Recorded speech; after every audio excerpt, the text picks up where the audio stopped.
అమరావతిలోని వెంకటపాలెంలో టీటీడీ నిర్మించిన శ్రీవారి ఆలయంలో పలు అభివృద్ధి కార్యక్రమాలకు సీఎం చంద్రబాబు శ్రీకారం చుట్టారు. మహామండపం, కోనేరు, 4 గోపురాల నిర్మాణాలకు శంకుస్థాపన చేయనున్నారు. లైవ్ చూద్దాం. ఈ రోజు ఆంధ్రప్రదేశ్ రాష్ట్ర ముఖ్యమంత్రి వర్యులు శ్రీమాన్ మహారాజశ్రీ నారా చంద్రబాబు నాయుడు గారి కరకమలముతో ఈ ద్వితీయ ప్రాకార చతుర్ద్వార గోపురములకు మహాప్రాకార నిర్మాణానికి శిలాన్యాసాన్ని సుముహూర్తంగా నిర్వహింపబడేందుకు ఇక్కడకు విచ్చేసినటువంటి అందరికీ కూడా సాదర స్వాగతం. శ్రీమాన్ నారా చంద్రబాబు నాయుడు గారి యొక్క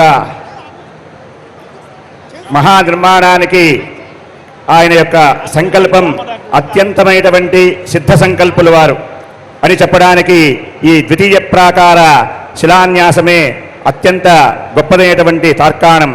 ఆనాడు 2019లో భూపరీక్ష నిమిత్తంగా ఈ ఆలయాన్ని నిర్మించడానికి గాను అనేకమైనటువంటి శాస్త్ర రహస్యాలన్నీ కూడా తెలుసుకుని ఇక్కడ ఆలయాన్ని నిర్మింపజేయాలని చెప్పి ఈ అమరావతిని అత్యంత వైభవంగా నిర్మాణం చేసేందుకు మున్ముందుగా శ్రీవైఖానస భగవత్ శాస్త్రాన్ని అనుసరించి ఆలయ నిర్మాణాన్ని సంకల్పం చేసి ఈనాడు ద్వితీయ రాజగోపుర నిర్మాణానికి మహాప్రాకార నిర్మాణానికి శిలాన్యాసం చేసేందుకు విచ్చేసినటువంటి శ్రీమాన్ ముఖ్యమంత్రి వర్యులు ఈ యొక్క మహాప్రాకార నిర్మాణ విషయంగా అందరినీ కూడా రాష్ట్ర ప్రజానీకాన్ని అందరినీ కూడా ఉద్దేశించి ఆలయానికి విచ్చేసినటువంటి భక్తులందరినీ కూడా ఉద్దేశించి వారిని ప్రసంగం చేయవలసిందిగా తిరుమల తిరుపతి దేవస్థానం తరఫున శ్రీకార్యనిర్వహణాధికారి వారు, పాలక మండలి అధ్యక్షుల వారి తరఫున సంప్రార్థిస్తూ ఉన్నాం.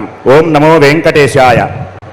ప్రగతికి బాటలు వేసిన శిల్పి, అభివృద్ధి వారి గురి, చీకట్లో దీపశిఖ, సమస్యల్లో దారిదీపం, రాష్ట్రానికి నచ్చే చేయి, నమ్మకానికి నిలువెత్తు బలం, నదిలా ప్రవహించే నిబద్ధత, పర్వతంలా నిలిచే పట్టుదల, వారే మన రాష్ట్ర ముఖ్యమంత్రి వర్యులు గౌరవనీయులు శ్రీ నారా చంద్రబాబు నాయుడు గారు. ఈనాటి శ్రీ వెంకటేశ్వర స్వామి దేవాలయానికి ద్వితీయ మహాప్రాకారం చతుర్ద్వార గోపుర నిర్మాణం చేయుటకు ఆద్విష్టగా శిలాన్యాసం శంకుస్థాపన కార్యక్రమానికి విచ్చేసిన సందర్భంగా భక్త జనులను ఉద్దేశించి వారి సందేశం అందించవలసిందిగా మనఃపూర్వకంగా కోరుకుంటున్నాం.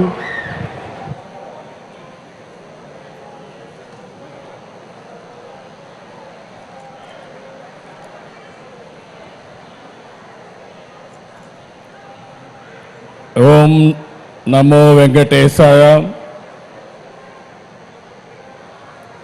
ఒక పవిత్రమైన కార్యక్రమానికి ఈరోజు మనం అందరం కూడా భక్తులందరం ఇక్కడ సమావేశం అయ్యాం. ఈ కార్యక్రమంలో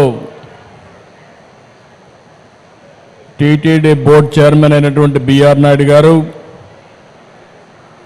కేంద్ర మంత్రి పెమ్మసాని చంద్రశేఖర్ గారు, ఎండోమెంట్ మినిస్టర్ అయినటువంటి ఆనం రామనారాయణ రెడ్డి గారు, గౌరవనీయులు శాసనసభ్యులు శ్రవణ్ కుమార్ గారు, మున్సిపల్ అడ్మినిస్ట్రేషన్ మినిస్టర్ నుండి నారాయణ గారు, సహచర మంత్రివర్గ సభ్యులు, టీటీడీ పాలక మండలి సభ్యులు, అధికారులు, పండితులకు అందరికీ కూడా, పూజారులకు అందరికీ నా నమస్కారాలు.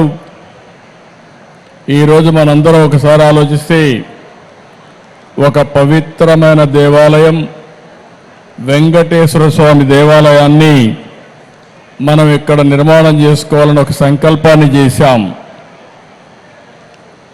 కలియుగ దైవం అమరావతి, దేవతల రాజధాని అమరావతి అయితే మన రాజధాని అమరావతి.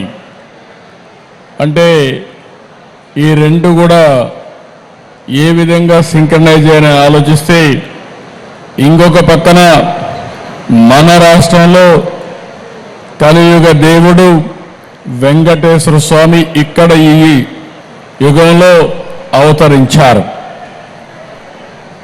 ఇది ఒక ఆలోచన.